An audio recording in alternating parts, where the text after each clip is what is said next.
방송에서 제공하는 투자 정보는 투자 판단에 대한 조언입니다. 방송에서 제공하는 주식의 가치, 가격 상승 및 가격 하락에 대해서는 방송사에서 보장하지 않습니다. 오늘의 헤드라인 뉴스입니다. 애플이 시장 기대를 웃도는 분기 실적을 공개했지만 실망스러운 실적 전망을 제시하면서 시간 외 거래에서 주가가 급락했습니다. 애플이 3분기에 순이익이 141억 달러, 주당 2.91달러로 1년 전에 107억 달러, 주당 2.07달러에서 확대됐다고 밝혔습니다. 하지만 판매 실적이 기대치에 미치지 못하고 홀리데이 시즌인 4분기에 910억 달러의 매출을 예상한 것에 대해 시장은 차갑게 반응했습니다. 애플은 시간 외 거래에서 4% 넘게 하락했습니다. 뉴욕 증시는 주요 지수는 미국과 중국의 무역 협상 기대가 커지면서 상승했습니다.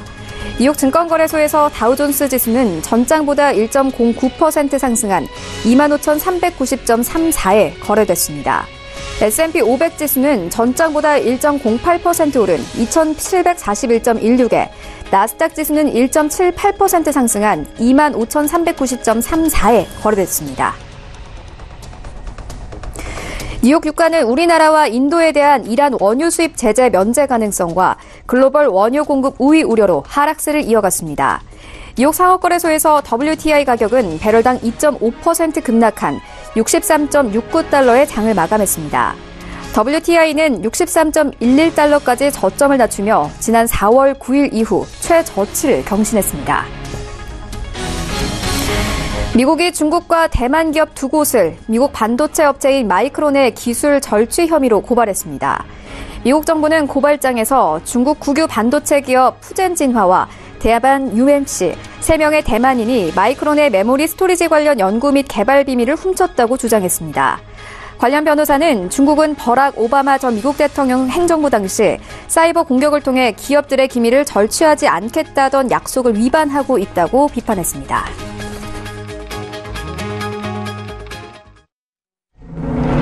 시청자 여러분 안녕하십니까? 출발 증시 와이드 1부 시작합니다. 최윤입니다. 어제 우리 증시는 엇갈린 흐름을 보였습니다. 코스피 같은 경우에는 오전 처음에는 이 상승세로 출발을 했지만요. 2시 반을 기점으로 아시아 증시가 약세를 보이면서 함께 하락 마감했습니다. 2024선에서 마감을 했는데요. 반면에 코스닥은 4거래일 연속 상승세를 이어오고 있습니다.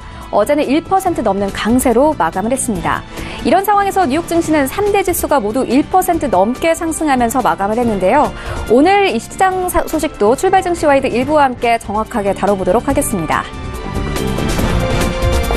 네, 먼저 글로벌 시시각각 시간에는요, 미국 정부와 연방준비제도가 은행들에 대한 자본과 유동성 규제 완화를 추진하겠다고 밝혔습니다.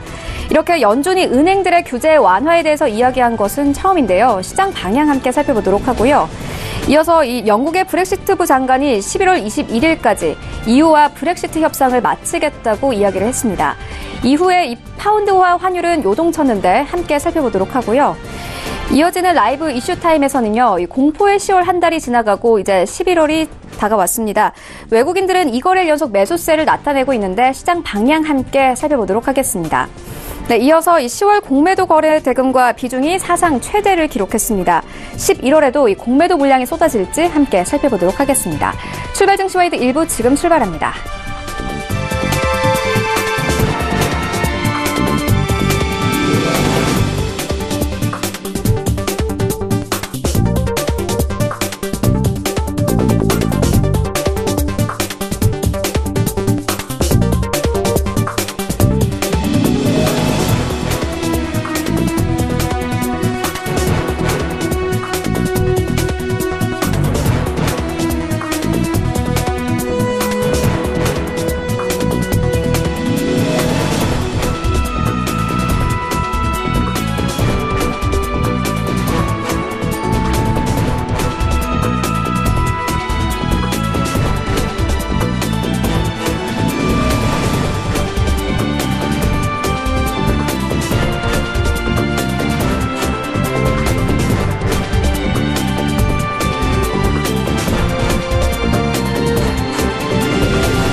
시장의 중심이 되는 이슈를 꼼꼼하게 체크합니다. 글로벌 시시각각 시간인데요. KTB 투자증권 이성우 과장 전화 연결되어 있습니다. 안녕하세요. 네, 안녕하십니까. 네, 먼저 미국 이슈부터 시작을 해보도록 하겠습니다. 페드가 은행들에 대한 자본과 유동성 규제 완화를 추진하겠다고 밝혔습니다. 사실 이 트럼프 행정부 같은 경우에는 각종 규제 완화를 밀어붙였지만 페드가 은행들에 대한 규제 완화를 주장한 것은 처음입니다. 이 새로운 규제안에 따르면 은행들은 규모나 리스크에 따라서 네 그룹으로 분류가 되고 이렇게 또 다른 강도로 또 이렇게 규제를 적용받게 되는데 이런 것들이 시장에 무슨 의미일까요? 네, 우선은 미국 연준이라고 볼 수 있겠죠. 연준이 은행들에 대한 자본과 유동성 규제 완화를 좀 추진하고 있다는 소식이 나왔습니다. 우선 연준의 움직임에 대해서 트럼프 행정부 출범 후에 가장 중요한 어떤 롤백, 규제 돌리기라고 할 수 있겠는데요. 롤백 가운데 하나라고 좀 평가를 하는 현재 상황이고요. 이 연준이 추진 중에 이 규제 완화는 대형 은행을 규모나 리스크 요인에 따라서 네 그룹으로 세분화하는 방안을 담은 것으로 좀 전해졌습니다. 다만 이제 JP 모건 등과 같은 이 초대형 은행들은 규제 완화 대상에서 제외될 것으로 좀 알려졌고요. 우선 자산이 1,000억에서 2,500억 달러 규모의 은행에 대해서는 유동성 커버리지 비율 (LCR이라고) 하는데요. 이 LCR을 적용하지 않을 방침인 것으로 좀 알려졌습니다. 이 LCR은 유동성 위기가 많이 나왔을 때 즉시 현금화 가능한 현금이나 규제 같은 이 고유동성 자산의 보유비를 말하는 건데요. 이 은행들이 의무적으로 보유해야 하는 자본 규모가 줄어들 수 있는 것으로 좀 전해졌습니다. 이 연준이 실시하는 이 스트레스 테스트, 그러니까 재무 건전성 평가 완화로도 지금 이어질 수 있는 그런 상황이라고 좀 볼 수 있겠고요. 이 자산 1,000억과 2,000억 달러 규모의 은행에는 BB&T 그리고 선터러스 등이 해당되는 것으로 좀 알려졌습니다. 이 자산 2,500억에서 7천억 달러 규모의 은행에 대해서는 이 자본 요건에 이 미실현 손익을 반영하는 방식에서 유동성을 부여하는 방안이 포함된 것으로 전해졌고요. 이 부분 같은 경우에는 70에서 85% 수준인 LCR의 완화를 의미한다라고 지금 평가가 좀 되고 있고요. 이런 대상 그룹에는 뱅크오프, 또 PNC 파이낸스 서비스, 캐피탈 원 등이 좀 포함됐습니다. 연준은 이번 조치에 대해서 유동성 규제 완화는 대형 은행들이 보유하는 유동성 자산을 430억 달러 줄일 수 있다라고 좀 평가하면서 이는 자산 1,000억 달러 이상의 은행들이 보유한 유동성 자산의 2.5% 수준이라고 설명했습니다. 이 같은 규제 완화는 이번에 열리는 연준 이사회에서 승인이 되는 상황으로 좀 가고 있는데요. 우선 규제의 성격은 기업의 성격과 일치해야 한다는 중요한 원칙을 실현하는 것이라고 연준 측에서는 좀 얘기를 했고요. 우선 미국 언론에서는 이 제롬 파월 연준 의장도 이 규제 완화안을 지지할 것이라고 좀 전하는 상황이고, 우선은 여러 가지 의견은 있지만 우선 정책 변화는 우리 시스템의 복원력의 핵심인 어떤 완충 역할을 악화할 것이라는 걸 또 하면서 우선 납세자들 공경에 처할 위험을 증가시킬 것이라는 걸 하면서 이 규제에 대해서 반대하는 의견도 많다라고 좀 설명드릴 수 있겠습니다. 네, 알겠습니다. 이번에는 영국으로 좀 이슈를 옮겨가 보도록 하겠습니다. 오늘 아침에 보니까요, 영국과 EU가 금융 부분에서 잠정 합의됐다 이런 소식이 있었거든요. 어제는 영국의 브렉시트부 장관이 11월 21일까지 EU와의 협상을 모두 마치겠다 이렇게 밝혔습니다. 이후에 이 파운드화 환율이 조금 요동치기도 했는데 하지만 외신들을 좀 살펴보니까 EU 측의 반응은 좀 냉담합니다. 협상이 체결될 예정 날짜는 없다 이렇게 밝히고 있거든요. 정확한 내용 함께 짚어봐 주시죠.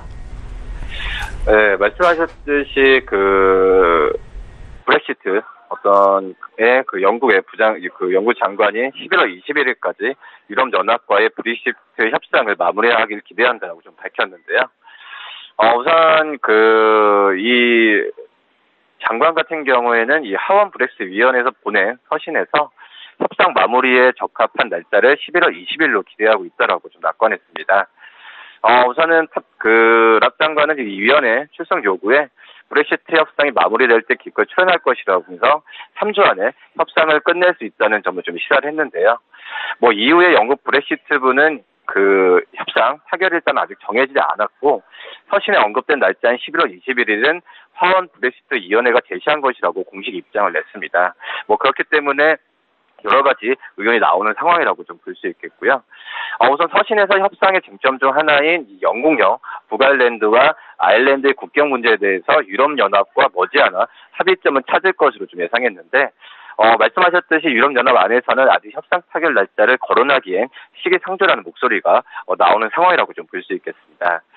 우선 기술적인 논의는 재개됐지만 현재까지 진정된 사항은 없다라는 게 유럽 외신들의 내용이라고 좀 볼 수 있겠고요. 우선 사이먼 코핀이 아일랜드 외무장관은 11월 안에 협상에서 돌파구를 찾으려면 다음 주에 협상팀이 큰 진전을 이뤄야 한다라고 좀 말했습니다.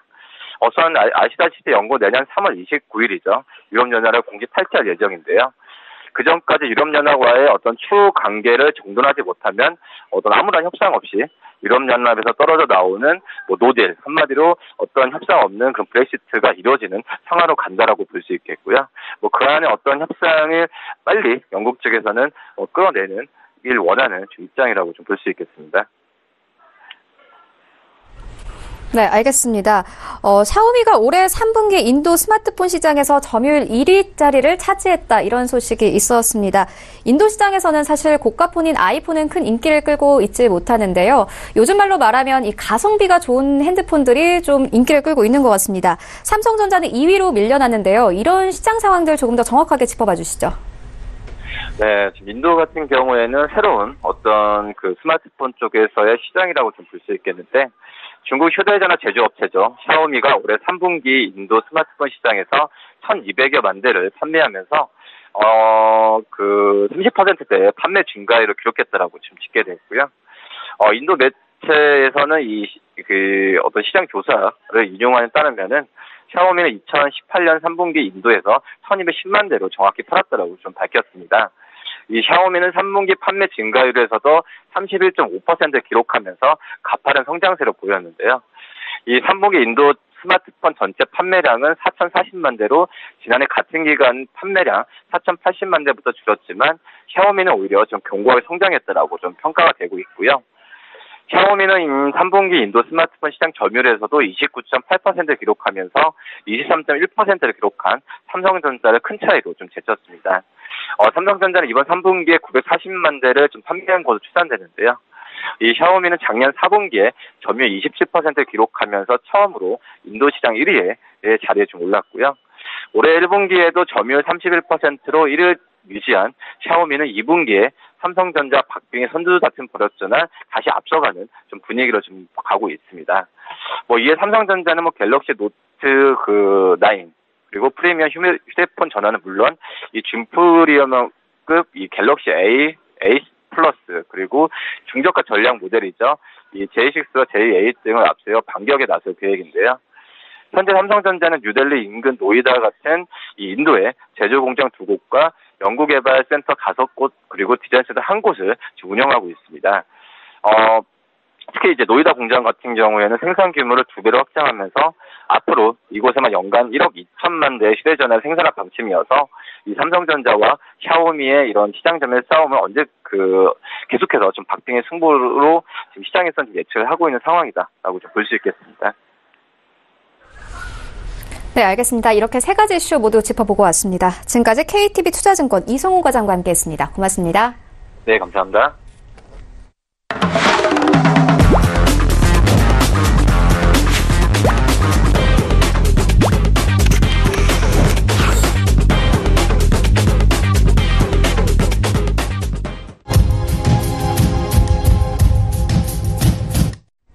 네, 국내외 시장 쟁점 함께 분석해봅니다. 라이브 이슈 타임인데요. 펠리즈 투자인 리서치 김민수 대표 모셨습니다. 안녕하세요. 네, 안녕하십니까. 네, 이제 공포의 10월 한 달이 지나가고 11월이 시작이 됐습니다. 또 반등 나오나 했더니 어제 코스피 지수가 소폭 하락했거든요. 어떻게 11월 시장은 어떻게 보고 계십니까? 어제 또 제조업 고용 지수가 발표가 됐거든요. 이런 부분들까지 함께 좀 짚어봐 주시죠. 네, 일단 11월을 들어서는 시장의 마음가짐 참 10월 달에 공포와 혼돈의 시장에서 연장선상으로밖에 바라볼 수 없는 게 지금 현실이 아닐까 생각되고 있고요. 일단 11월도 일단 만만치 않다. 근데 지금까지 시장을 발목을 잡고 짓눌렀던 부분들이 얼만큼 해소되느냐에 따라서 시장 반응이 이제 이어질 가능성에 무게를 둬야 될 것 같은데, 아직 반등이 나온다고 해도 어제 장에서 보여주셨듯이 속 시원하게 못 나오는 게 지금 현실이라고 봐야 되겠죠. 그런 관점에서 어제 미국 시장 관련돼서 나왔던 얘기들 좀 지켜보게 되면 일단 먼저 제조업 지수가 발표됐는데 ISM 제조업 지수는 생각보다 좀 그렇게 잘 나오지 못했고요. 그래서 지금 예상치보다 조금 낮게 정도 나온 수준으로 그래도 뭐 많이 떨어지진 않구나. 특히 제조업 관련돼서 아직까지 어떻게 보면 제조업은 미중 간 무역 전쟁 때문에 중국의 타격이 좀 더 심하지 미국은 아직 그렇게 크지는 않구나라는 정도를 확인한 정도가 아닐까 생각되고 있고요. 그 밖에 실업보험 청구자 수 같은 경우도 일단 21만 4천 명. 그래서 아마 오늘 발표될 고용지표의 연장선상으로 하게 되면 일단 예상보다는 조금 못했다고 하더라도 여전히 고용 쪽은 그렇게 크게 영향을 안 받는구나라는 정도로. 그래서 어떤 경제지표와 관련돼서 크게 어떤 약간 혼조세를 보였을 뿐이지 큰 영향은 아니었다라고 보여지고 있는데 어제 미국 시장을 어떤 가로질렀던 건 두 가지죠. 대표적으로 미중 간에 그래도 전화 통화를 통해서 이제 뭔가 좀 실마리를 찾아보려고 하지 않느냐라는 쪽에 약간 안도성 분위기가 가장 컸다고 봐야 될 것 같고요. 두 번째는 기업 실적 관련된 부분들인데 물론 어제도 다우 케미칼이나 여러 종목들이 실적을 발표했었어도 가장 중요한 건 이제 애플 실적을 앞두고 있는 상황이 아닌가 생각됩니다. 근데 이제 애플은 지금 실적 관련돼서 아마 매출 전망치가 약간 하향 조정될 가능성들 이런 쪽에 좀 무게를 싣고 있는 상황이기 때문에 그럼에도 불구하고 그동안 좀 낮아진 주가 쪽에서 변화가 어떻게 이어지는지가 가장 큰 또 IT 관련주 특히 팡이라고 하는 대표 기술주를 바라보는 시각들의 변화가 어떻게 이어지는지가 가장 또 중요하지 않을까 생각이 들고 있고요. 그런 관점 쪽에서 아무리 미국 시장을 얘기하면 뭐합니까? 국내 시장이 더 중요하겠죠. 네. 근데 국내 시장은 일단 수급과 관련된 여러 가지 동력들이 어제도 좀 떨어진다고 봐야 될 것 같고요.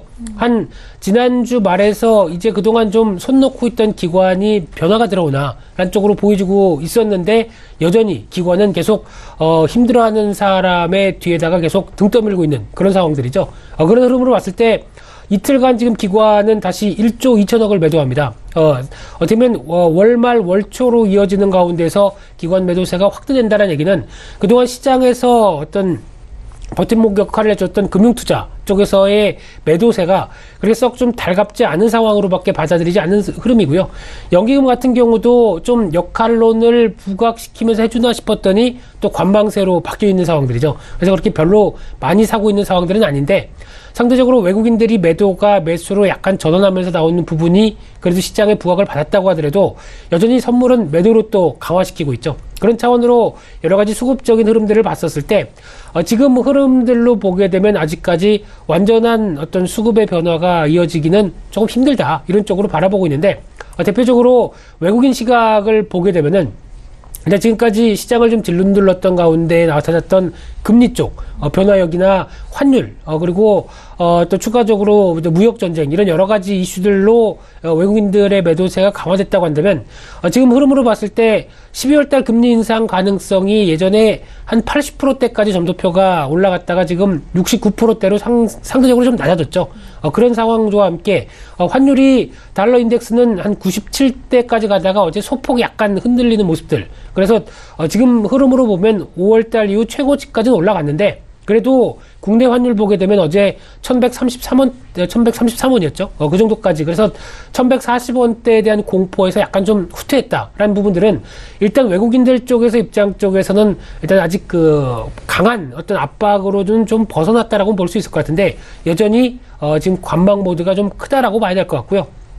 그런 흐름으로 봤을 때 이제 지금 시장의 초점은 또 중국 쪽을 많이 보고 있죠. 대표적으로 어제 발표됐던 10월달 차이신 PMI, 특히 차이신 PMI 같은 경우는 좀 더 주목할 필요가 있는데, 그냥 어떤 PMI 지표와 좀 다르게 차이신 쪽은 약간 중소기업과 같이 관련된 쪽에 대한 지표들이 같이 더 포함되어 있다라는 쪽으로 봤었을 때 좀 더 현실적이죠. 그런 쪽으로 봤을 때 발표가 50.1로 발표됐습니다. 그래서 작년 동기가 51대에 비해서 많이 좀 위축되고 있구나. 이게 또 잘 나오는 사실이라고 봐야 될 것 같고요. 그런 상황 쪽에서 어제 나왔던 얘기는 10월 말에 중앙정치국에서 공산당 중앙정치국 3회의에서 3차 회의죠. 이제 경제 하방 압력이 커지고 있다. 거기다가 어떤 정기적인 리스크가 드러나고 있다라고 시진핑이 직접 언급하면서 이제 무역 관련된 전쟁의 여파를 실질적으로 수뇌부도 좀 인정을 하는 쪽으로 나오고 있습니다. 그렇다는 얘기는 앞으로 그럼 두 가지가 바뀌겠죠. 그러면 이제 대책 관련돼서 어떤 경기 부양책을 좀 강하게 내놓든가 아니면은 도저히 안 되겠다. 이제 미국하고 대화를 통해서 뭔가 좀 유화책과 관련된 여러 가지 변화를 시도하겠다든가 두 가지의 변화 가능성이 좀 돋보이죠. 근데 어제 미중 간의 전화 통화를 통해서 이제 또 유추해 볼 수 있는 사실은 이제 G20 정상회담이 이번에 10월 26일 날 있습니다. 그런 상황이다 보니까 그때쯤에 이어지는 미중 간 정상회담에서 어느 정도 약간 그래도 해법을 찾으려고 노력하지 않을까로 시장은 바라보고 있는 상황이라고 얘기하게 되면 그동안 좀 강하게 이끌었던 어떤 지금 갈등 관계가 조금 좀 나아지지 않을까로 바라보는 게 지금 현실이라고 봐야 될 것 같고요.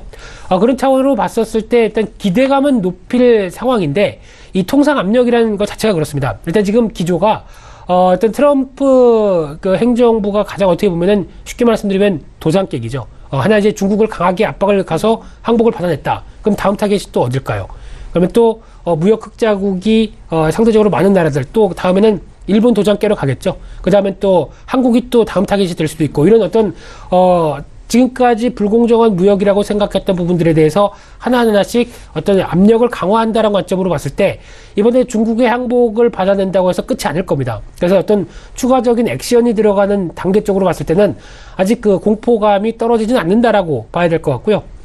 그런 상황 쪽에서 또 하나 주목할 게 이제 다음 주 초면은 또 중간선거 얘기가 또 많을 겁니다. 이 중간선거 관련돼서 물론 정치적인 여러 가지 변화가 경제나 어떤 정책적인 흐름들 쪽으로 확대가 되는 거는 경계할 필요는 있는데 그래도 이번에 어떤 트럼프 행정부가 들어서면서 나왔던 변화가 너무 강했기 때문에 이런 어떤 기조 자체가 변할 수 있는지를 체크를 하는 게 중요할 걸로 보여지고 있는데 이 대표적으로 지금 나온 결과를 어떤 예상치로 보게 되면은 민주당은 하원 쪽, 공화당은 상원 쪽이 다수당으로 나가지 않을까로 보는 게 지금 거의 대부분의 예측치가 아닐까 생각되고 있고요. 그렇게 되면은 민주당이 강세로 됐었을 때 뭐 이란이나 중국 관계 호전이라든가 그리고 또 트럼프 탄핵 가능성도 올라가고 거기다가 또 규제 완화 같은 경우도 이제 좀 강하게 나가지 못할 것이다. 이런 여러 가지 얘기는 나온다고 하더라도 어떤 아직까지는 선거 결과에 따라서 어떤 변화가 되기는 아직은 좀 그렇게 크게 어떤 변화를 바라보긴 좀 그렇다고 말해봐야 될 것 같고요. 앞서 말씀드렸듯이 어떤 통상 정책이라든가 이런 부분들은 계속 유지가 될 가능성에 무게를 두면서 어떻게 보면은 지금 그 전에 변동성이 커졌다고 한다면 시장과 관련돼서 불확실성 때문에 변화가 커졌다고 한다면 그나마 어떻게 보면 중간 선거 결과를 통해서 시장의 변동성이 좀 축소될 가능성에 대해서 무게를 두는데 그 방향이 어딜까는 아직은 좀 더 지켜봐야 되겠죠. 그런 상황 쪽에서 일단 여러 가지를 차곡차곡 한번 점검해봤습니다. 네. 네, 알겠습니다. 그렇다면 우리 시장 함께 살펴보도록 할 텐데요. 이 10월에 공매도 거래 대금과 비중이 사상 최대였다고 합니다. 특히나 매매 상위 종목들의 낙폭이 굉장히 컸는데요.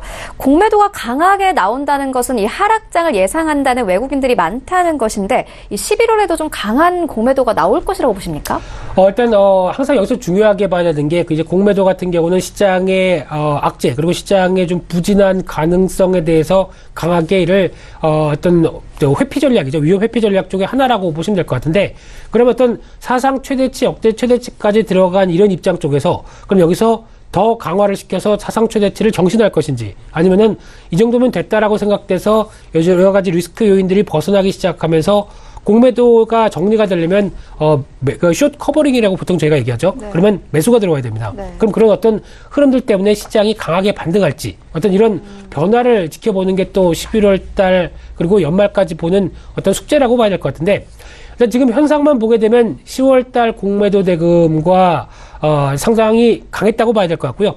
전체 증시에서 거래 대금이 차지하는 비중이 역대 최고치 6.6%. 숫자도 별로 안 좋습니다. 6자가 2개입니다. 네.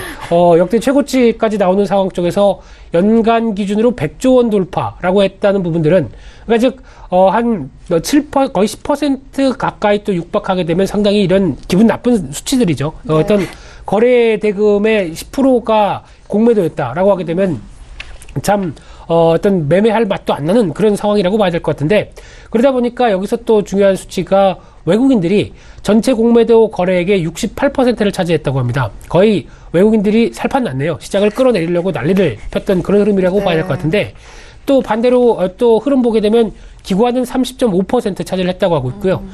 개인은 1.1% 차지를 했다고 합니다. 여기서 나오는 부분들은 딱 보셔도 아시겠지만은 형평성 문제가 아닐까 생각이 들고 있고요. 저희도 보통 보면은 어떤 손님들하고 상담하다가 이 종목 한번 공매도 해볼까? 그렇게 되면은 개인이 공매도 하기가 상당히 힘듭니다. 그러니까 대표적으로 아침에 8시쯤 돼서 나오는 흐름들 보면서 오늘 공매도 가능 수량 이걸 체크하게 되거든요. 그렇게 되면은 일단 먼저 신용 공여가 된 계좌가 있어야 되고요. 거기다가 매도 가능 수량과 관련돼서 어떤 그에 맞게 또 대응해야 되는데, 그러면은 개인들 입장 쪽으로 봤었을 때는 신용 비율과 똑같습니다. 그러니까 즉 공매도를 할 수 있다고 해서 자금도 어떻게 보면 증거금도 같이 연결이 되는 부분들이 나오다 보니까 증거금도 맞춰야 되고요. 그렇게 되면은 솔직히 공매도를 진짜 내가 마음대로 하고 싶어도 할 수 없는 경우가 상당히 많습니다. 그런 현실적인 어려움들이 있는데, 어떻게 보면 개인은 소외시켜 놓고 기관과 외국인들 쪽에서 공매도를 이렇게 쉽게 할 수 있는 바탕이 됐다라고 하게 되면 솔직히 불공평한 게임이죠. 이 부분은 꼭 어떻게 보면 좀 개선이 돼야 될 걸로 현직에 지금은 현직이 아니죠. 현직에 있었을 때 강하게 많이 느꼈던 부분들이었는데 그런 흐름들은 어떻게 보면 앞으로의 어떤 변화가 정책적인 변화도 같이 좀 이끌어져야 된다라는 쪽도 두 손 모아 간절히 얘기를 하고 싶은 마음이고요. 그런 쪽을 봤을 때 이제 공매도 거래대금 상위 종목들을 살펴보게 되면 일단 시가총액 상위 종목들은 무차별하게 공매도가 들어왔다라고 보시면 맞는데, 대표적으로 셀트리온, 삼성전기, 신라젠, SK하이닉스, 삼성전자 대부분이네요. 바이오 그리고 IT 시가총액 반도체 쪽의 상위 종목들. 게다가 셀트리온 헬스케어, 호텔 신라, LG생활건강, 아모레퍼시픽, 화장품주까지 이런 식으로 단기 모멘텀까지 악화된 종목들까지 전반적으로 다 들어왔다라고 보여지고 있는데, 여기서 어제 또 주목해봐야 될 사실들은 어제 같은 경우 LG생활건강이 실적이 생각보다 잘 발표했다라고 하다 보니까 주가가 급반등했죠. 이런 쪽에 대한 변화들은 그동안 실적도 그렇고 여러 가지 중국과의 변화들 때문에 특히 화장품주가 하락했던 가장 대표적인 이유는 중국 경기 때문입니다.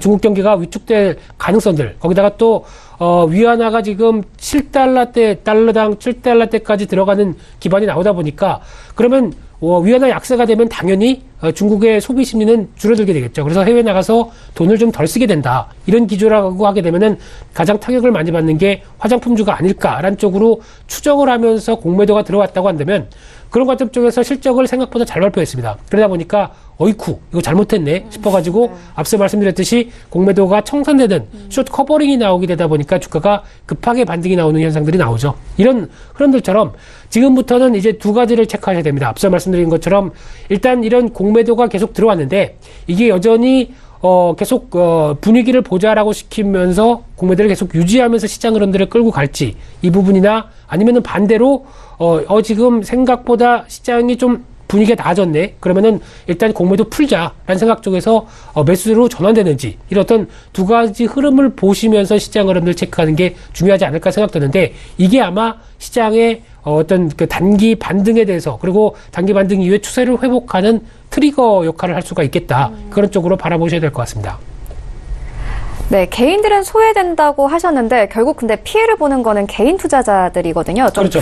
뭐 조언을 해주신다면 이 공매도에 대해서 어떤 게 있을까요? 네, 이 공매도 관련돼서 흐름들은 이제 종목별로도 이제 그래도 그나마 어떤 정부의 한국거래소에서 해놓은 게, 내가 갖고 있는 종목들을 얼마만큼 어제 공매도가 들어왔는지는 흐름을 체크할 수 있게 나왔습니다. 그래서 사이트 가보시게 되면은 직접 종목 치시게 되면은 공매도 잔고, 그리고 어제 얼마나 늘어났는지 줄어들었는지 이런 거 보실 수가 있는데, 솔직히 저희가 할 수 있는 액션이 좀 줄어든 마당에서 그래도 추이는 확인하자. 내가 갖고 있는 종목들에 대한 공매도 흐름들이 점점 늘어나는데 주가가 그러면 올라갈 가능성은 좀 적겠죠. 그런 상황 속에서 밀린다. 특히 어느 저항 지지선 이상으로 밀려가는데 공매도가 늘어난다. 그러면 당연히 저희는 액션을 취할 수밖에 없습니다.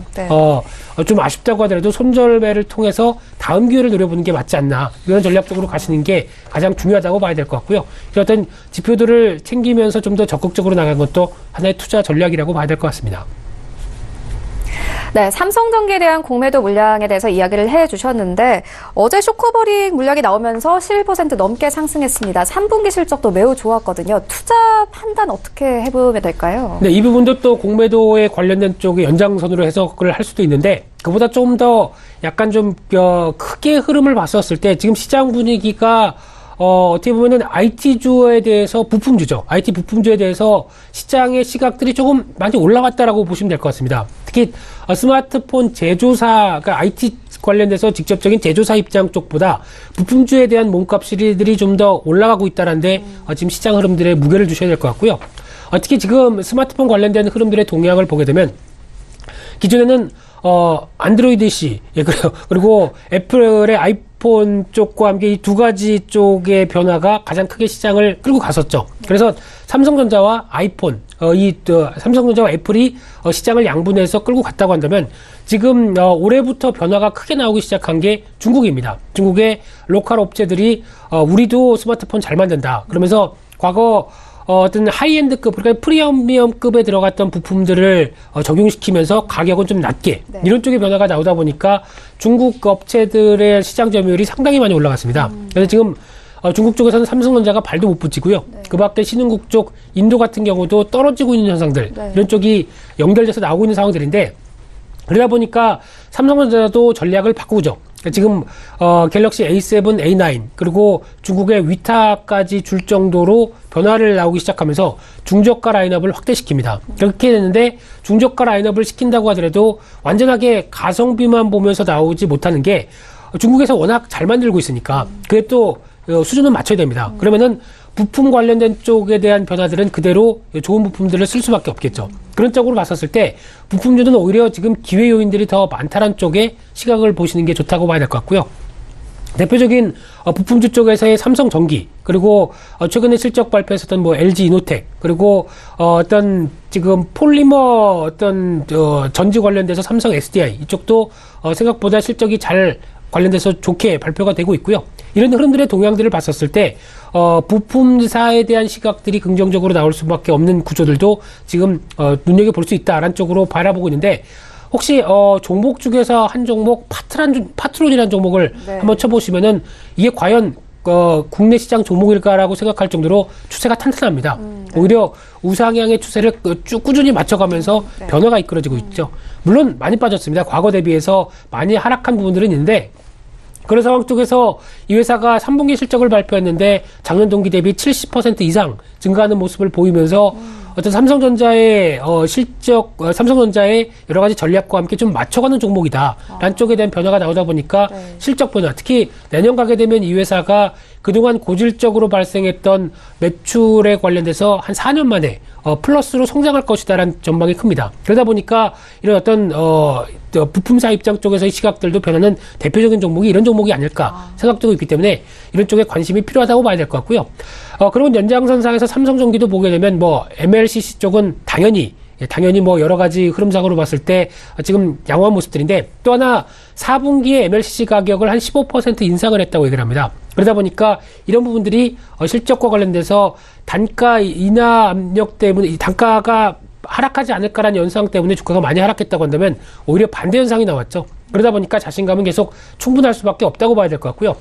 그 밖에 또 하나의 중요한 부분들이 카메라 모듈이죠. 이런 관점 쪽에서 봤을 때 삼성전기의 실적 기대감은 떨어지지 않는다. 하지만 일단 분기 실적만 보게 되면은 이번에 실적이 너무 잘 나왔습니다. 한 4천억대가 넘어가는 4,050억대까지 나왔다고 한다면 보통 시장에서 3천억대 후반 정도까지 생각했다가 이 정도까지 나왔다 보니까 일단 잘 나왔다는 거는 생각할 수 있는데 그럼 앞으로가 문제죠. 근데 앞으로는 약 4분기 같은 경우 3,400억 정도 영업이익이 나올 걸로 보여지고 있고 내년 1분기도 그 정도 수준이라고 하게 되면 지금보다 좀 약간 감익된 흐름들은 나오겠죠. 그런 상황으로 봤었을 때 기대감은 조금 떨어진다고 하더라도 아마 그런 상황이 발생했을 때도 여전히 순이익을 영업이익과 순이익의 흐름을 보게 되면 레벨업된 상태에서 그대로 유지가 되고 있다는 관점 쪽으로 봤었을 때 시가총액 흐름이 지금 10조가 조금 안 되는 수준이다라고 봤었을 때 내년 순이익은 그래도 한 1조는 충분히 나오겠다라고 보게 되면 그렇게 비싼 수준이 아니죠. 그런 상황이다 보니까 아무래도 지금 주가가 고점 대비해서 밀렸다고 하더라도 일단 이런 약간 실적에 대한 변화와 함께 움직이는 부분들이다라고 하게 되면 아무래도 공매도가 청산되는 기조 쪽에 무게를 두는 게 이런 종목들 같은 경우는 맞지 않나라는 쪽으로 바라봐야 될 것 같고요. 그렇게 되면은 아마 직전 고점대 라인 정도까지는 모르겠는데 아직까지는 이제 주가가 뭐 변동성과 함께 흔들린다고 하더라도 여전히 추세적인 회복세를 가져가기 위해서 많이 노력이 들어갈 가능성이 높다라고 하는 점 쪽에서 삼성전기를 바라보시는 게 좋겠다고 봐야 될 것 같고요. 계속 단기적인 눌림목이 들어온다. 관심 있게 보셔야 될 종목이라고 생각됩니다. 네, 그렇다면 지금 진입해 보면 될까요? 끝까지 안 들으셨네요. 단기적인 눌림목들. 그래서 네.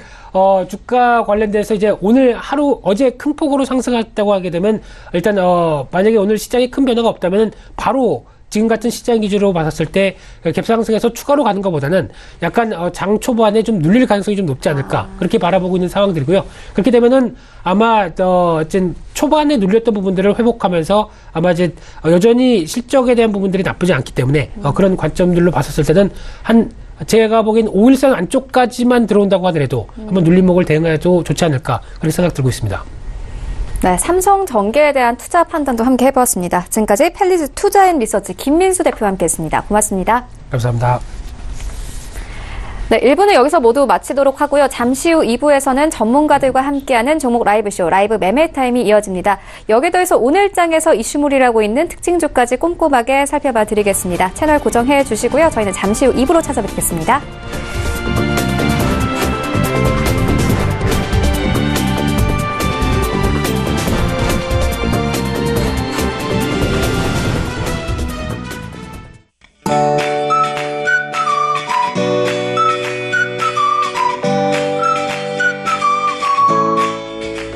안녕하세요. K웨더 라이프스타일 예보 최씨입니다. 11월의 두 번째 날인 오늘 낮부터 때이른 가을 추위는 누그러지겠습니다.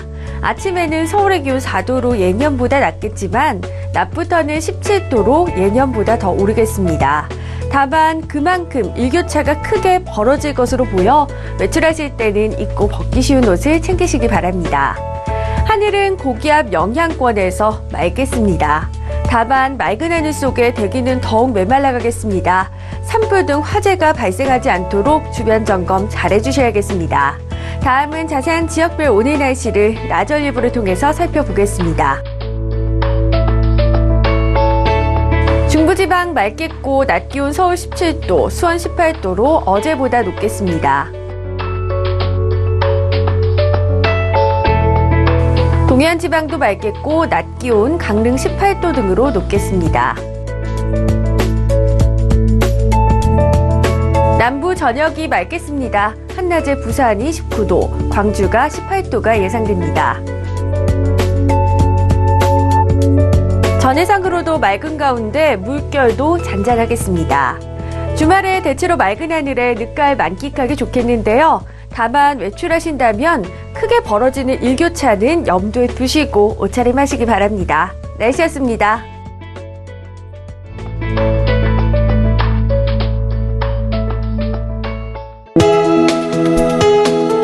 본 방송에서 제공하는 투자 정보는 투자 판단에 대한 조언입니다.